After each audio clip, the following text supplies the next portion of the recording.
Good evening friend. तर मी आता हे बनवणार आहे शेवग्याच्या शेंगाचा रस्सा. तर ह्या अशा चिरून घेतल्या आणि 2 पाण्याने स्वच्छ धुवून घेतल्या, असेच ठेवल्या पाण्यामध्ये, कारण की त्याला माती वगैरे लागलेली असती तर ते निघून जाते सगळं. आणि मी आता परत दुसरं पाणी घेतलं. तर चला मी आता बनवते. फोडणीसाठी मला लागणार आहे शेंगदाण्याचा कूट, लसूण, टमाटा, कोथिंबीर, काळा तिखट, लाल तिखट आणि मीठ आणि जिरे.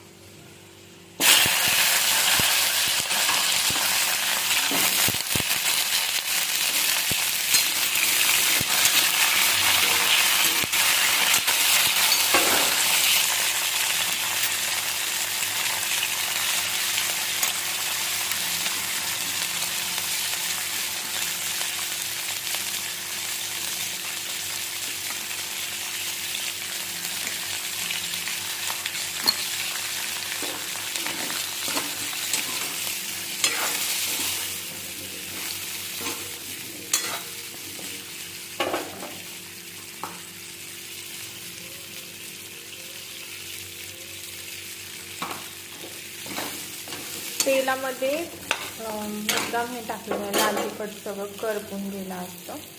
वरतून टमाटा टाकायचा, टमाटा आणि कोथिंबीर.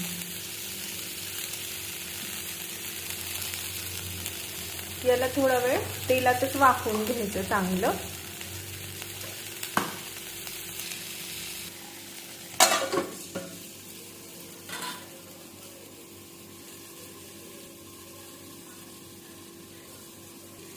वाफेवर पाणी ठेवले मी, मग हेच पाणी मी भाजीमध्ये टाकणार आहे.